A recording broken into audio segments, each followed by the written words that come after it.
Енді қараңыздар, осы тамақ ауыз қуысына барғаннан кейін қайда барады, қайда сіңеді, не үшін біз тамақтанамыз? Осы сұрақтарға жауап болады осы видеода. Менімен болыңыздар. Тамақтың құрамында сіздерде май, белок, көмірсу деген 3 маңызды зат бар. Бұл 3 маңызды зат біздің ағзамызда энергия түзеді. Энергия түзу арқылы біз қимыл, любой әрекет жасаймыз. Ручканы ұстаймыз, жүгіреміз, жұмыс жасаймыз, және де энергия қорынан басқа, тағы басқа маңызды функцияларды атқарады. Бірақ, яғни осы май, көмірсу, белок, сол осы біздің барлық организмдегі мүше, жасуша, барлық жаңағы нелердің реакцияларының орындалуына қажетті нәрселер, зат алмасу компоненттер деп айтамыз. Басқа функцияларын біз қарастырмаймыз, тек қана осы 3 компонент бар тағам құрамында, және де сол біздің ас қорыту жүйесінде сіңу керек екенін сіз білу керексіз. Ал енді 3 компонентті біліп алдық, не істейміз? Енді қараңыздар, ауыз қуысы, делік, ауыз қуысына тамақ түсті. Ол ауыз қуысына тамақ түскеннен кейін мына жерде тек қана көмірсу бізде кішкене ыдырай бастайды. Ол қалай түсінуге болады? Пока мына картинканы қоя тұрыңыздар. Міне, тамақты біз жегенде бізде бұл примерно, чтобы сіз түсіну үшін. Белок мынау, міне көмірсу, міне май. Осы 3 зат, яғни кішкентай бөлшектермен біріктірілген түрде келеді. Ал бізге ол қанға сіңу үшін, ол осындай майда бір молекулаларға дейін монокомпоненттер деп айтамыз, ыдырап, сосын барып сіңу керек. Ал ауыз қуысында бізде тек белок сол күйінде қалады, май сол күйінде қалады, ешқандай ауысасына қатыспайды. Тек қана көмірсу бізде бұл мынау үлкен бөлшек бізде мысалы 2 топқа бөледі, или 3 топқа бөлінеді деп айтайық, яғни жартылай ғана ыдырайды. Әрі қарай ауыз қуысында көмірсу уже ыдырап болды, жартылай ғана. Әрі қарай бізде өңеш жүреді. Өңеш, ол бізде как трубка тәрізді сияқты 20-25 сантиметр ұзындығы. Тамақты ауыз қуысынан асқазанға дейін алып келеді.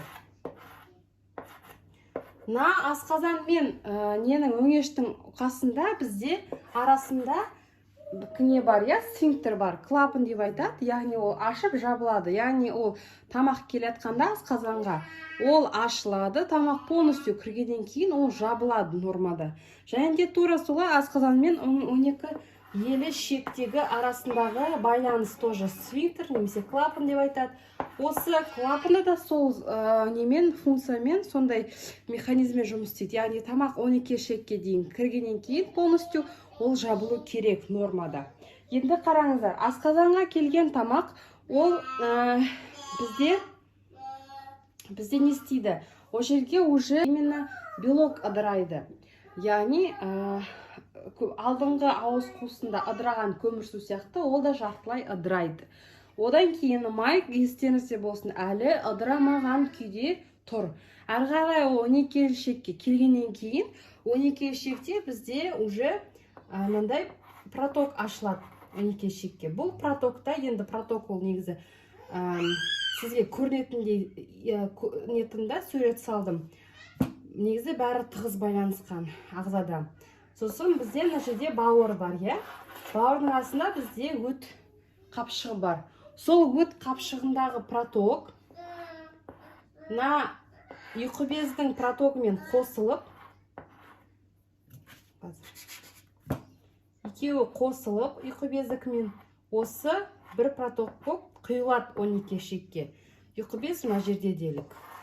Асқазан артында, чуть асты жақта орналасқан. Яғни, мына жерде бауыр. мынау асқазан.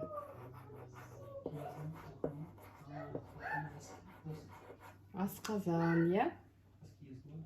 Мынау өт. Яғни өт бізде майды ыдыратады, жартылай ыдыратады, даже жартылай ыдыратады. Ал ұйқы безден өт бөлінгеннен кейін бізде ұйқы бездің ферменттері сок бөлінеді. Сок құрамының ішінде бізде белокты, жаңағы майды және де көмірсуды жартылай күйіндегі түрлерін майда бір жаңағы басында айтқандай бір молекулаға дейін ыдыратады. Яғни мынандай күйге алып келеді. Осы күйде бұл әрі қарай тамақ жаңағы несі, осындай күйде тамақ 12 ішектен жіңішке ішекке өтіп, сол жерде екі түрлі сіңу жолымен, ас қорыту жолымен сіңеді. Және де, яғни осы үш басты компонент сіңгеннен кейін, әрі қарай тамақтың құрамында су болуы мүмкін болады, және де электролиттер болады, иә. Сол электролиттер мен су әрі қарай тоқ ішекке жеткеннен кейін, сол жерде сіңеді ағзаға, қан жүйесіне. Одан кейін қалғаны бізде тік ішекпен сыртқа шығады. Бұл қысқаша ас қорыту жайлы сізге мағлұмат.